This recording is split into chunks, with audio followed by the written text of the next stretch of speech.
Yeah, you've been exposed on the internet now.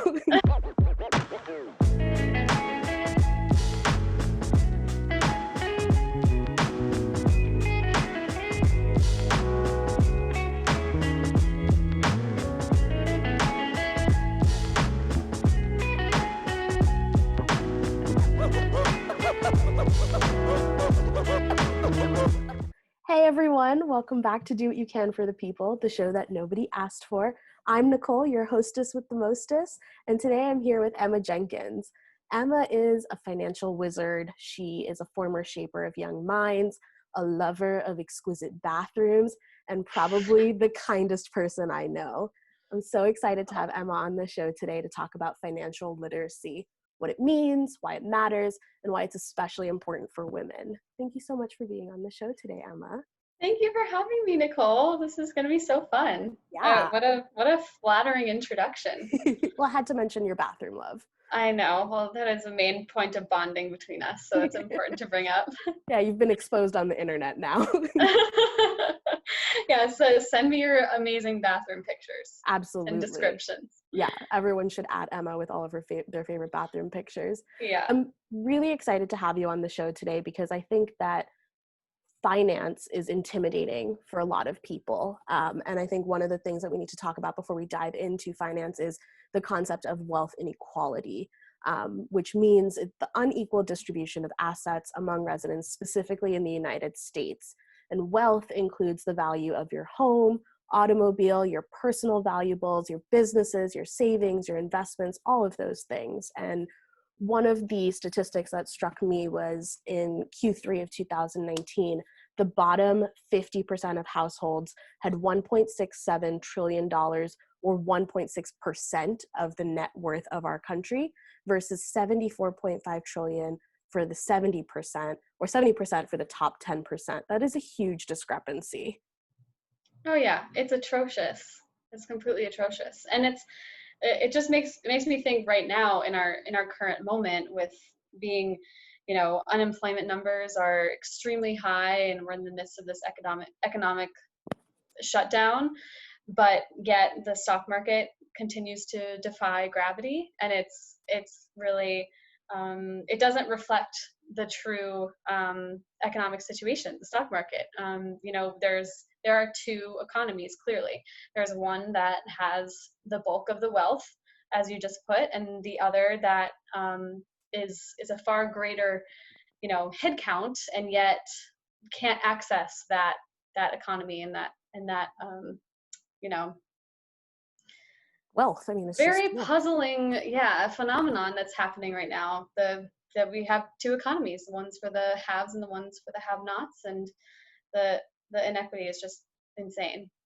And I think one thing that you and I talk about is how that wealth inequality, I feel at least, is a direct product of the finance world being intimidating and exclusive. And it's a system that is built to kind of keep the haves with the having and the have-nots from having. And so that's really what we're going to talk about today, is a lot of those inequalities and those methods of exclusion, particularly for women who I don't think ever feel welcome in the financial world or feel equipped, and maybe some tips and tricks for getting more involved. Yeah, absolutely. It's kind of like the even the word finance is kind of weird, like just the way that we're talking about it right now with there's personal finance, there's your home economics, so to speak, and balancing your own checkbook and your inflows and your outflows, and then, like you mentioned, all of your assets, everything from the possessions you have, the technology equipment that you have that might be your most expensive asset that you own for people our age, but then also countering those assets is debt, and people aren't really equipped with these very simple tools to figure out how to manage those like multiple facets of their life. Student debt is a really unfortunate issue that so many people are burdened with. Credit card debt, it's cannibalistic, student debt is one thing. You have your monthly payment, you work that into your budget, you trudge through it. Hopefully you don't have a real predatory loan, you have a regular government subsidized loan, but the credit card debt is really dangerous. The interest rates are so astronomical that they cannibalize into your wealth in a really bad way. So, you know, I think you mentioned like tips and tricks, and really what comes to mind is finding solutions to keep your credit card debt, you know, as tampered down as you can.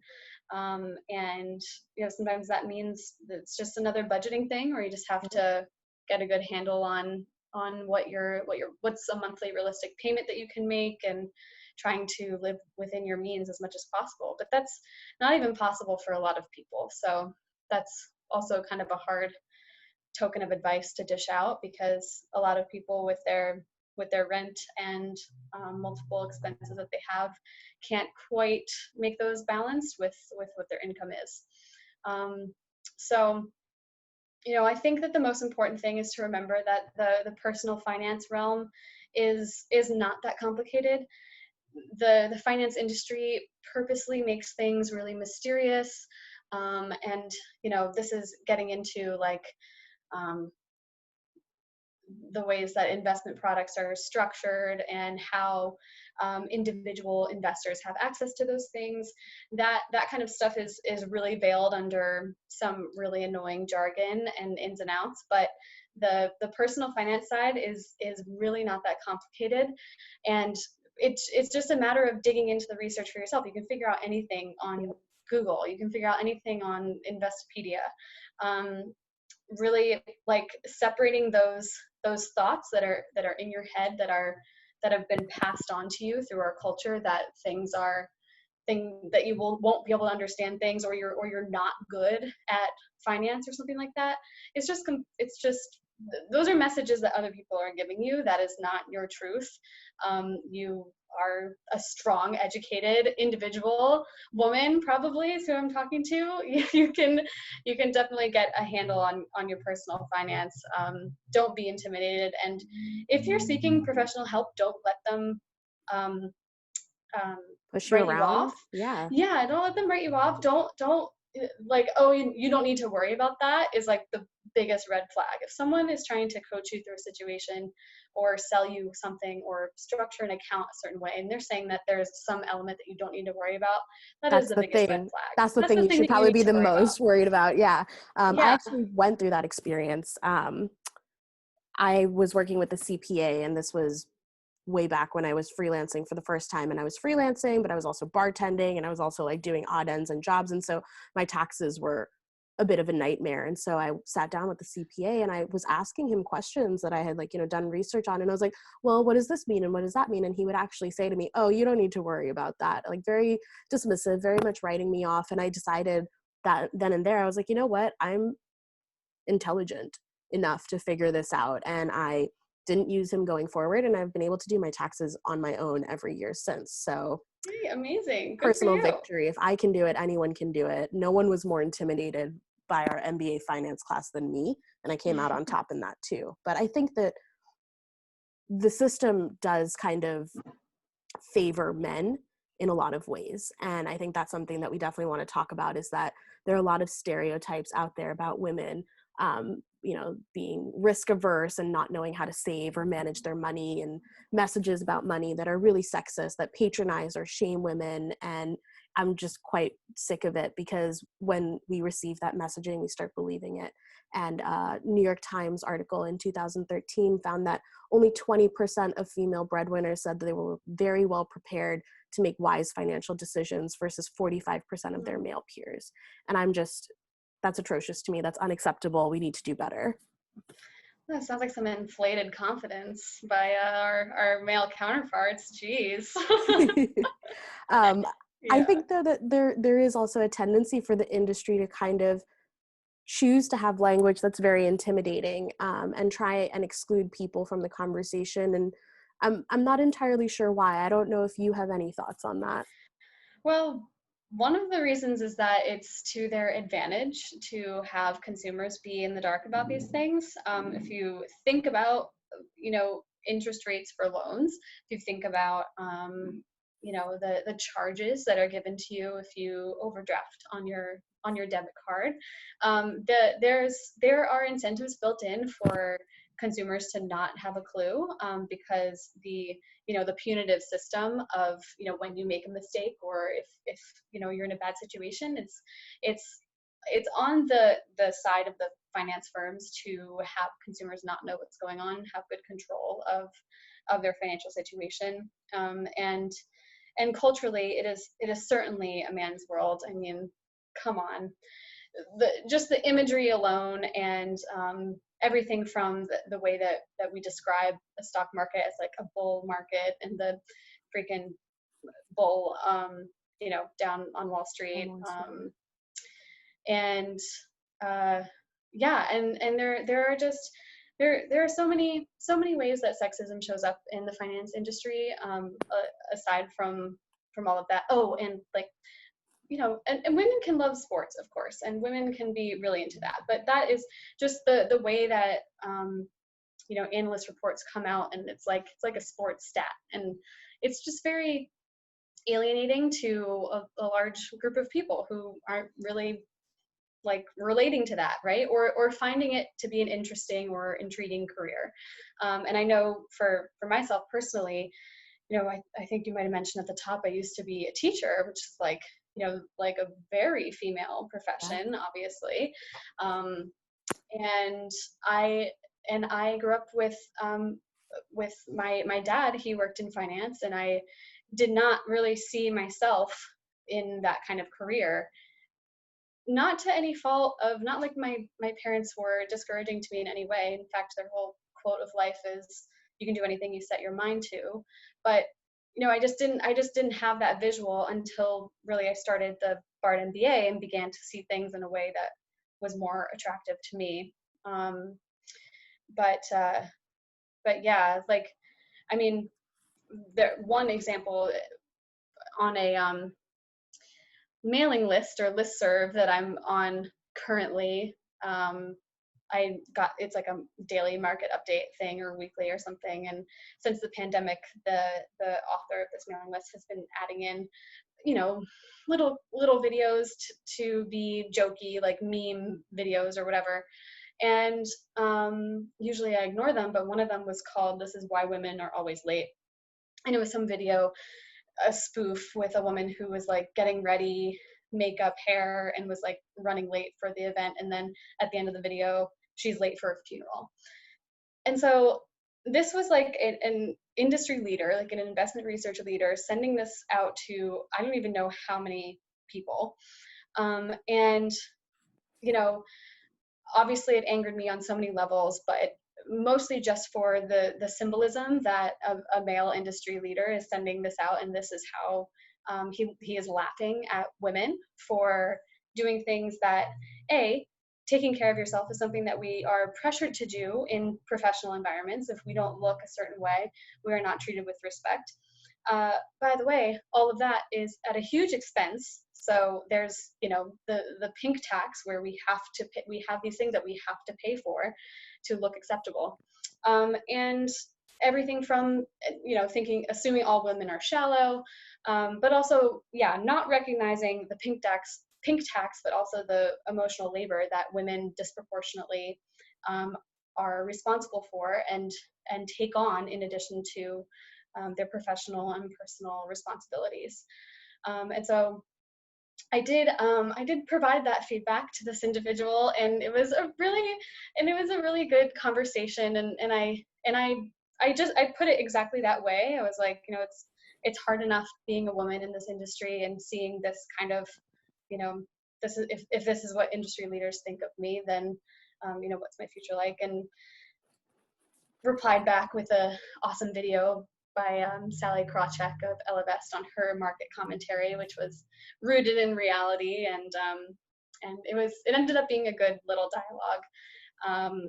But yeah, I mean, it's little things like that where this industry is closed off to women in particular, but also a huge portion of the population who doesn't really have the access to capital to participate. Yeah.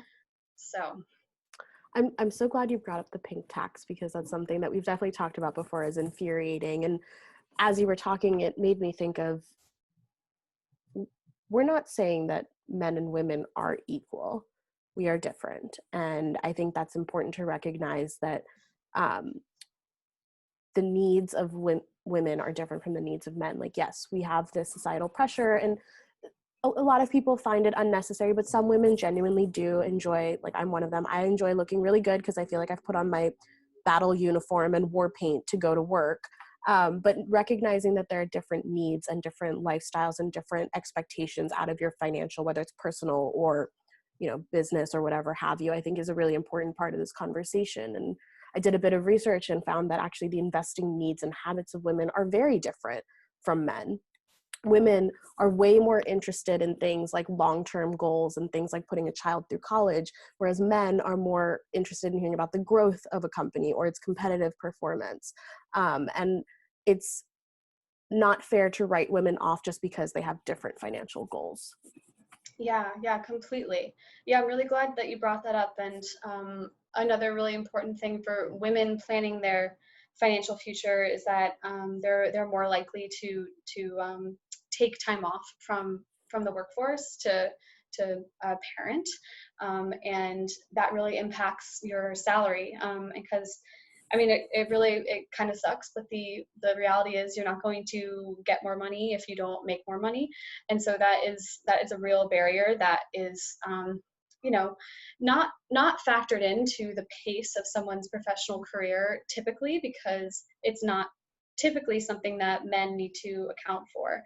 And so if you're looking for financial advice, you really want to think about the person who's going to be giving you that advice, if they really understand what your future is going to look like, and even let alone not having a traditional path. But if you have a different career, like you have more of a creative career, or you're participating in the gig economy, you do have to take the advice that someone who is very experienced in the industry is giving you, because they might not be thinking about your financial situation that way.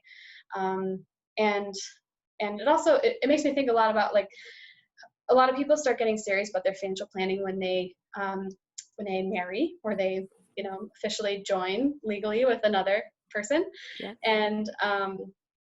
And if you're seeking financial advice and you're in that scenario, you do really want to make sure that your whoever is giving you the advice is speaking to both of you equally.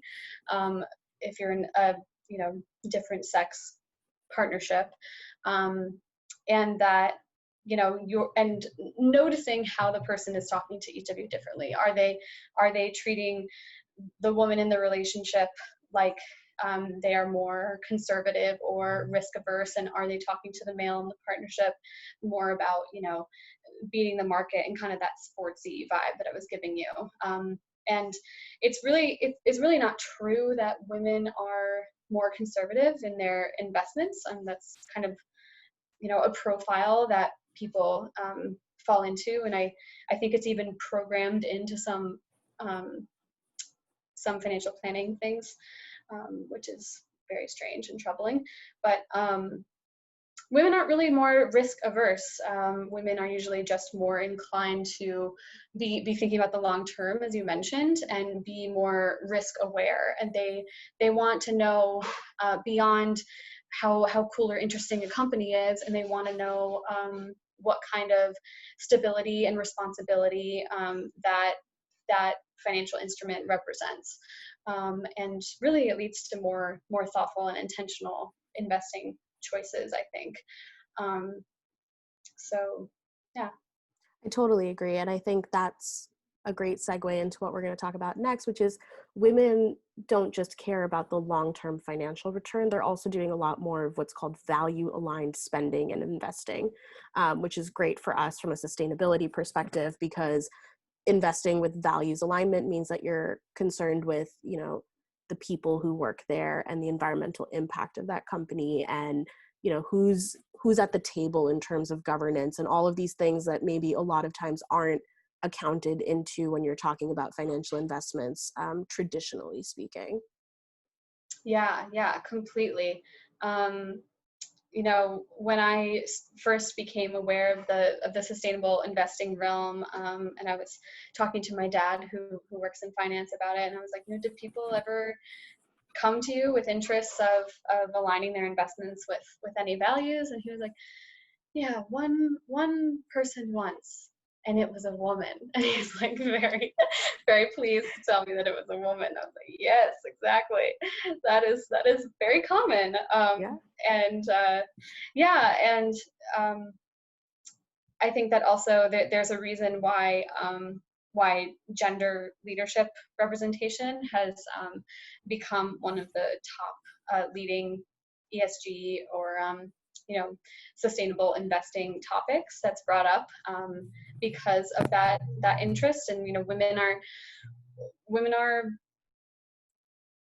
a huge, important, equal presence in the workforce, and also the client base typically of these companies. So that's been really a no-brainer that women need to be have appropriate representation on boards and corporate leadership.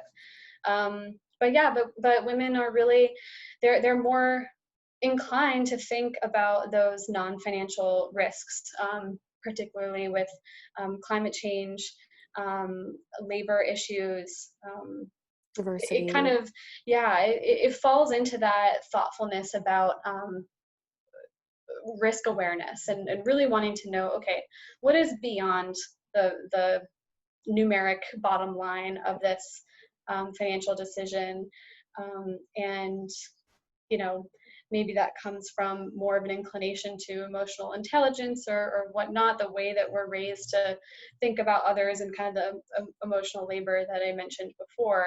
So this huge surgence in ESG investing. ESG investing, just E stands for environment, S stands for social, G stands for governance. It's a little acronym to describe those non-financial elements that are considered in these responsible or sustainable investment decisions.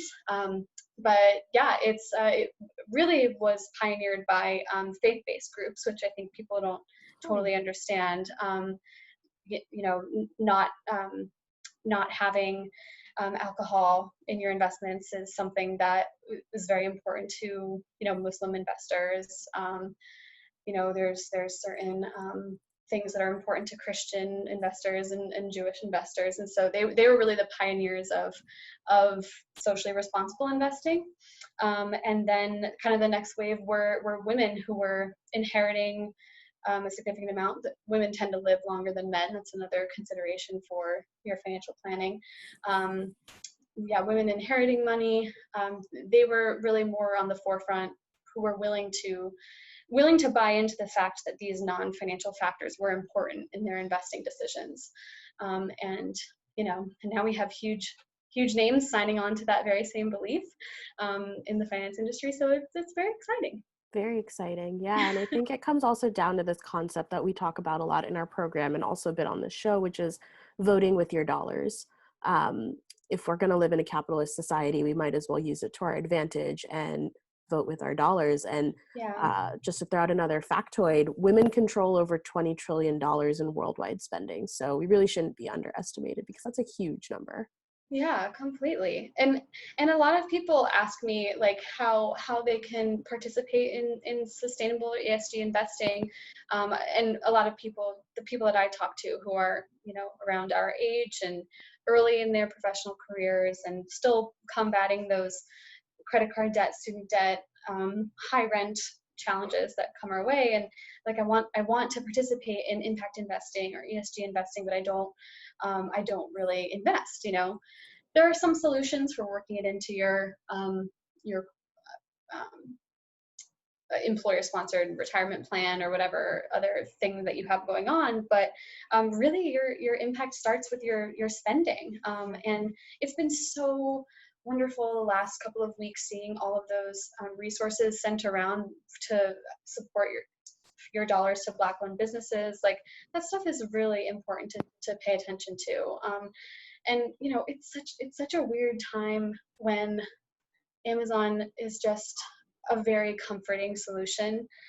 And I really understand that. But if you can double dip stuff that you need or want with having an impact on the small business owner, someone local, someone who is not being given the resources that Amazon is given or other corporations, then that is a really powerful thing. And if you can work that into your financial footprint philosophy, then you are an impact investor. I mean, every dollar that you spend at a small business is an investment in the small business. So yeah, I'm really glad that you brought that up, because it's not a really obvious connection for people. In addition to spending is where you bank.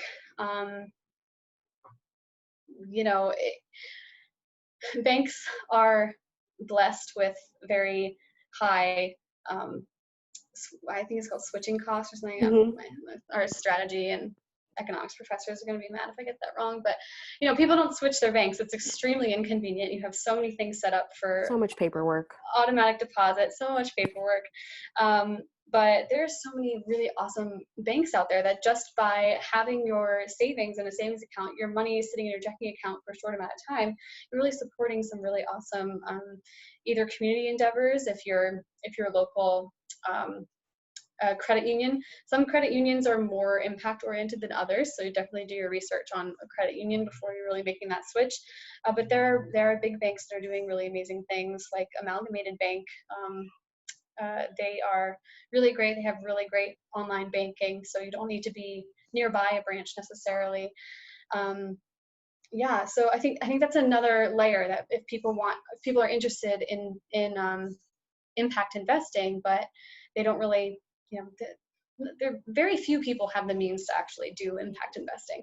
But if you are banking, think about it, your savings account is going into a loan. And if your savings account's going into a loan locally in your community for, affordable housing or some kind of renewable energy lending, it's actually really common. And so just with a little bit of research and, you can direct message me if you want some unofficial specific names that I can recommend.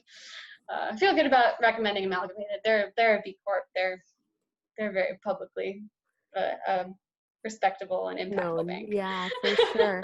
I think also what this really comes down to is that the theme of this season of my show has been privilege. And while it may not seem like you have financial or economic privilege, even in these little ways, everyone does. I mean, we're all going out there and we're using a bank and we're all buying things. And so even if you look at it at a very, very micro scale, you have the ability to impact change.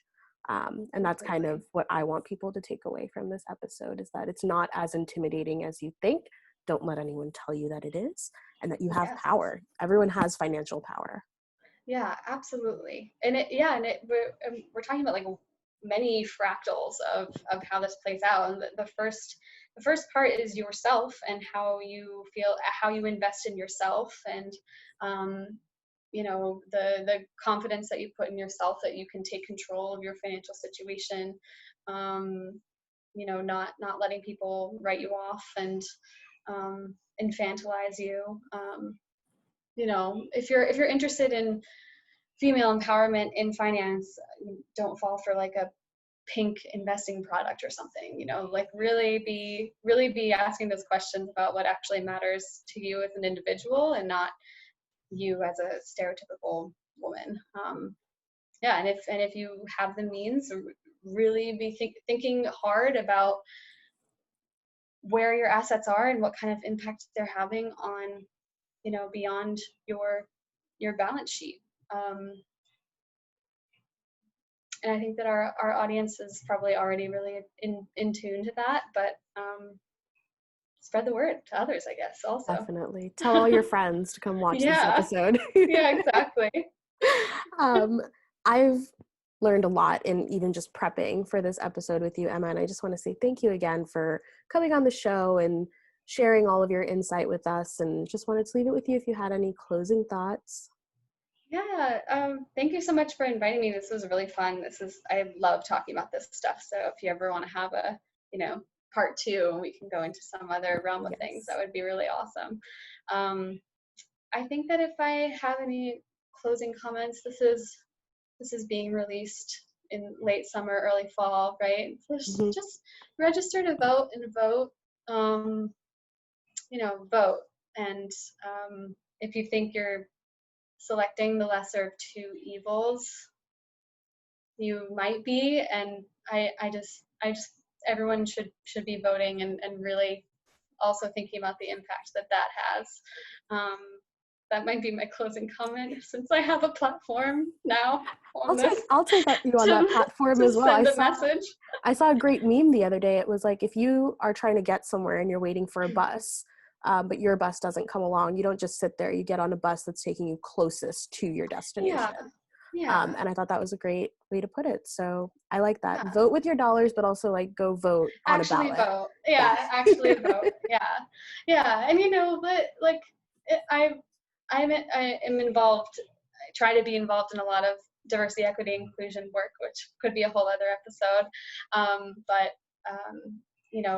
it's really hard to think about what an actual president could look like and how that could actually reflect what we're all working towards in DEI communities. We're a long way from the ideal.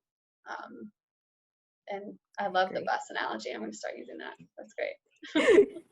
All right. Thanks, Emma. And to everyone else, thanks for tuning in. I'll see you next week. Bye. Bye.